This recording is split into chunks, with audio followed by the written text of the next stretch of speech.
ഹിസ്ബുള്ളയുടെ ഏറ്റവും തന്ത്രപ്രധാനമായ പ്രിസിഷൻ മിസൈൽ നിർമ്മാണ കേന്ദ്രം. അവിടെ നിന്നാണ് പ്രധാനപ്പെട്ട മിസൈലുകളും ഡ്രോണുകളും മറ്റുമൊക്കെ വികസിപ്പിച്ചുകൊണ്ട് ഇസ്രയേലിനെതിരായിട്ടുള്ള ആക്രമണം ഇക്കഴിഞ്ഞ 14 മാസക്കാലം 400 ദിവസത്തോളം ഹിസ്ബുള്ള നടത്തിയിരുന്നത്.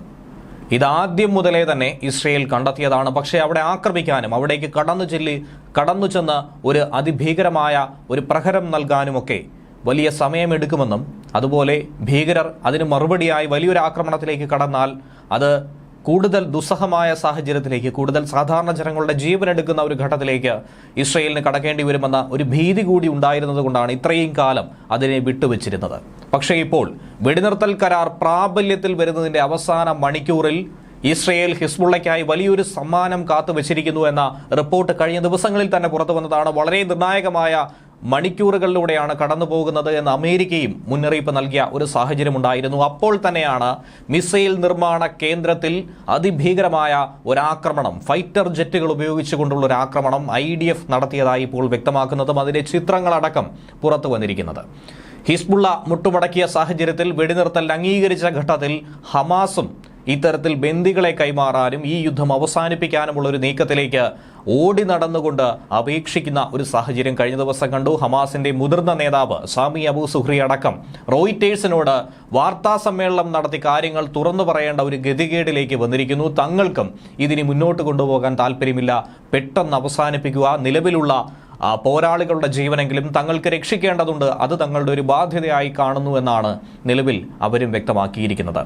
യഹ്യ സിൻവറിന്റെ മരണമൊക്കെ തന്നെ അവർക്ക് വലിയ തോതിൽ ഒരു തിരിച്ചടി ആയിരിക്കുന്നതിന് പിന്നാലെയാണ് സാമി അബു സുഹ്രിക്ക് അടക്കം നെഞ്ചെടുപ്പേറിയതിന് പിന്നാലെ യുദ്ധം അതിന്റെ അവസാന ഘട്ടത്തിലേക്ക് കൂടി കടക്കുന്നത്. ബുധനാഴ്ച പുലർച്ചെയാണ് ഹിസ്ബുള്ളയുമായിട്ടുള്ള വെടിനിർത്തൽ പ്രാബല്യത്തിൽ വരുന്നത്. 4 മണിക്കാണിത് പ്രാബല്യത്തിൽ വരുന്നത്. അതിനേതാനും മിനിറ്റുകൾക്ക് മുൻപായി തന്നെ ലെബനിലെ തീവ്രവാദി ഗ്രൂപ്പിന്റെ ഏറ്റവും വലിയ ഭൂഗർഭ അണ്ടർഗ്രൗണ്ട് പ്രിസിഷൻ ഗൈഡഡ് മിസൈൽ നിർമ്മാണ കേന്ദ്രത്തെ ലക്ഷ്യമാക്കിക്കൊണ്ട് പാഞ്ഞെടുത്തു ഇസ്രയേൽ യുദ്ധവിമാനങ്ങൾ. ശേഷം മിനിറ്റുകൾക്കകം തന്നെ, നിമിഷങ്ങൾക്കകം തന്നെ അത് തകർത്തുവെന്ന് ഇസ്രയേൽ പ്രതിരോധ സേന വ്യക്തമാക്കി. സിറിയൻ അതിർത്തിയോട് ചേർന്ന് കിഴക്കൻ ലെബനിലെ ബെക്ക താഴ്വരയിലെ ജന്ത പട്ടണത്തിന് സമീപത്ത് ഏകദേശം 1.5 കിലോമീറ്ററോളം വ്യാപിച്ചു കിടക്കുന്ന, കൃത്യമായി പറഞ്ഞാൽ 1.4 കിലോമീറ്റർ വ്യാപിച്ചു കിടക്കുന്ന ഭൂഗർഭ കേന്ദ്രത്തിന്റെ വ്യോമാക്രമണ ദൃശ്യങ്ങൾ തന്നെയാണ് ഇപ്പോൾ സൈന്യം പുറത്തുവിട്ടത്. യുദ്ധവിമാനങ്ങൾ ഏകദേശം 4 മണിക്കൂറിലധികം നേരമാണ് ഈ മേഖലയിൽ കൃത്യമായ രീതിയിൽ ആക്രമണം നടത്തിയതായി IDF വ്യക്തമാക്കുന്നത്. എന്തുകൊണ്ട് ഈ 4 മണിക്കൂർ നേരം, അതും കേവലം ഒരു 1.5 കിലോമീറ്റർ പരിസരത്ത് നടത്തിയത് എന്ന് ചോദിച്ചാൽ ഇനി ഒരു കാലത്തും അവർ അവിടെ നിന്നും ഉയർത്തെഴുന്നേൽക്കാൻ പാടില്ല എന്നുള്ള കൃത്യമായ വാശിയുടെ അടിസ്ഥാനത്തിൽ തന്നെയാണ് ഈ നീക്കം നടത്തിയത്. അവിടെ ആയുധങ്ങൾ നിർമ്മിക്കാനുള്ള ഹിസ്ബുള്ള ഭീകര സംഘത്തിന്റെ കഴിവിനെ പൂർണ്ണമായും ഞങ്ങൾ തച്ചു തകർത്തു എന്നാണ് IDF ഇപ്പോൾ പ്രസ്താവനയിലൂടെ പറയുന്നത്. അതിനുശേഷം വെടിനിർത്തൽ പ്രാബല്യത്തിൽ വരുന്നതോടെ ഹിസ്ബുള്ളയ്ക്ക് തിരിച്ചടിക്കാൻ കഴിയാത്ത ഒരു സാഹചര്യം പോലും ഉണ്ടായിരിക്കുന്നു. ഹിസ്ബുള്ളയുടെ എല്ലാ തരത്തിലുമുള്ള കഴിവുകളെ ഇല്ലായ്മ ചെയ്യാനാണ് IDF ഏറ്റവും ഒടുവിൽ പോലും ശ്രമിച്ചിട്ടുണ്ടായിരുന്നത്.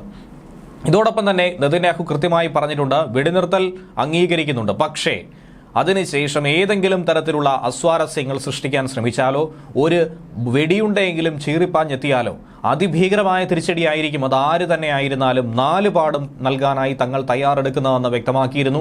മിസൈൽ സൈറ്റിൽ വലിയൊരു ബോംബാക്രമണം നടത്തുന്നതിന് മുൻപായി കേന്ദ്ര ഹിസ്ബുള്ള റദ്വാൻ ഫോഴ്സിന്റെ ബേസ് ഉൾപ്പെടെയുള്ള മേഖലകളിലൊക്കെ വിമാനങ്ങൾ ആക്രമണം നടത്തിയെന്ന് IDF തന്നെ പ്രസ്താവന ഇറക്കി വ്യക്തമാക്കുന്നുണ്ട്.